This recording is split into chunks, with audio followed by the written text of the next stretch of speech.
Hold on. We doing another one? Yeah, we're doing another one because our buddy Troy stopped by my house today and got us a present. I'm going to show you. What's this present here? You ready for this? I can't wait. He got us a clacker. So there it is. I like this. Thanks, Troy. This. Awesome. That's pretty cool right there, right? Right, got it right. What are we, episode 8 now? I think we're episode 8, so I don't think we have a pen to write on there right now. Though. I already put it back behind the bar. So. Yeah, it's all good. That's fantastic. Good job, Troy. Must have been watching us once or twice, and he's just like, I'm sick of you guys looking like a bunch of morons here. Scott, did you see this? It's cool stuff. A little clacker. That's fantastic. I got to see this thing. So thank you, Troy. Multicolored, so we could like get the colors all figured out. Crazy, huh? That's beautiful. Day, night, interior, exterior. Dude, look at that. Got filters on there, sinks. That's beautiful. Yeah, he sent me a text today, and he's like, are you home? I'm going to stop by your house. I'm like, I wasn't there. I was off. And he goes, I'm going to leave something on your porch. I said, okay. All right. Should I be scared? And then he goes, no, but it's not a big deal, but you'll see it when you get there. That's pretty awesome. That's a fantastic gift. It is, and I got a kick out of it. That is pretty awesome. Heather got a kick out of it, too. I think she's played with it more than I have. Has she? That's fantastic. The clacker. Pretty awesome. Beautiful. Well, we finally got it. We finally got a clacker. Finally. Only took 8 episodes. Right? Only took us 8. So thank you, Troy. Yes, absolutely. Troy Beetle, everybody. Beetle. Still waiting on my guitar strap, though. Yeah, well, you know what? I don't think that's a bad thing to be, still working towards that goal. Right. He's got a pretty cool leather shop happening down at his ranch. That's what I heard. In the Santan. I'd like to kind of just see how leather work goes, but the only thing that kind of scares me about that is you know what Braille is, right? For blind people. For blind people. Yeah. All right, so why it's called Braille, right? And it was by a dude named Louis Braille. Okay. Like literally his homeboy's name. Okay. And that kid, he wasn't always blind.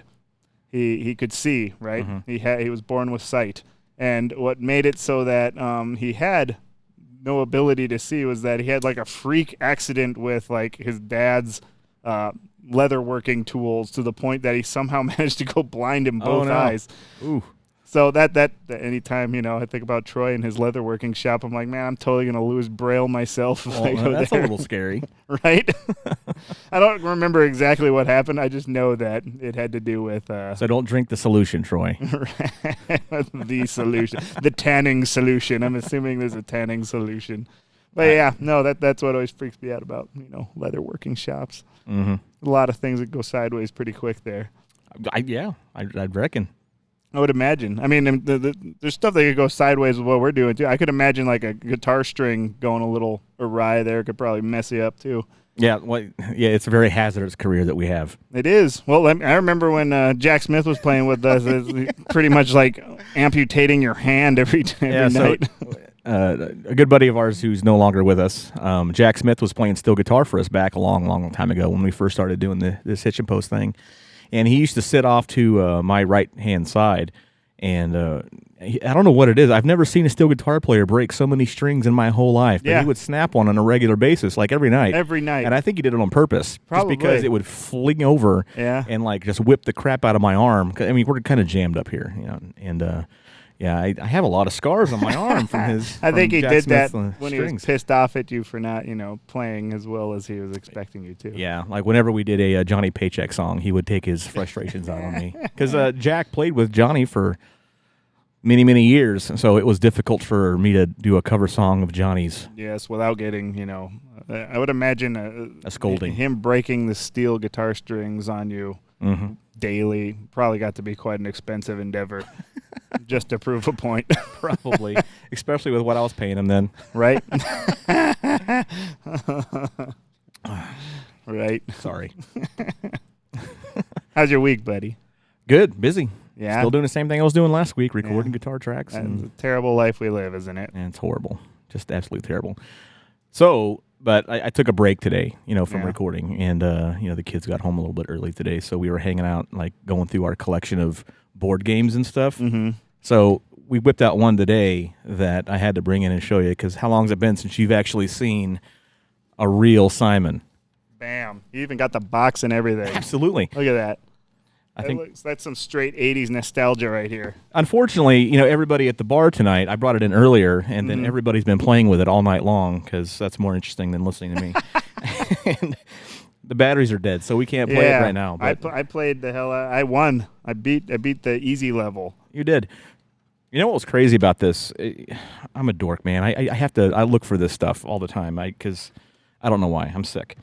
But I hadn't found one of the originals like this in ever. Dude, so that's straight up OG. When I found this one, I'm like, yeah, I got to have that one. And it was just beat the hell, and it didn't work, and like half the lights didn't work, and like the sound didn't work. So I took the thing apart and restarted the whole board and put a new couple light fixtures in here and got it working again. Dude, that's awesome. Which I can't show you because the freaking batteries are dead. So yay. I brought in Simon to talk about on our little podcast tonight, and the batteries are dead. You know what I want you to look for when you're out on your thrifting endeavors? What's that? Is a speak and spell. I already got you. Oh my gosh! Please bring that thing in. I've got a speak and spell, and I've got the math and spell. We need to just write terrible messages to each other. That's all I've ever done with it. I remember because when I was in high school, that was like, when the internet was starting to get a little crazy as far as like the content that was available and people building like these apps that you could just download from websites, right? Yeah. And they had something called Bonsai Buddy. I remember it. I remember it well. Purple monkey thing on Windows XP. Yeah, dude. We'd just be like at the school downloading it like we shouldn't have been because the school doesn't like it when you download, just virus riddled applications like we probably just did with Bonsai Buddy. Yeah, and that was a bad one. Yeah. that one was pure like spyware. Yeah, that one, absolutely. Thing like wrecked every computer it was on. It was so funny because I remember one of my friends, his last name was Klingelhofer. Say Klingelhofer. That was his name, right? So his name was Sean Klingelhofer. Okay. And this Bonsai Buddy, like we typed in his name, and he's all, Sean Klingelhofer. Like it wasn't even remotely close. Sean Klingelhofer. That was my favorite part of playing with computers back then, was trying to make them talk. Right. And speaking of speak and spell, the only thing I ever did with speak and spell is like try to write dirty words with it. Yeah. Like, if you write like, what is it, 58008, you turn it upside down, it says boobs. Yeah. But that was speak and spell. Like speak and spell would actually say it. Oh, yeah. You're talking about like calculators. No, it was a math and spell. But you would just say 58008, and you'd just be like, I know what that means. And, no. We used to do that on our pagers back in the 90s, too. I know who I need to call. See, back when like you'd put your pager like in your pocket so the clip was outside your pocket, because that was the right way to wear a pager. Yeah, was it? As far as I was told. Oh.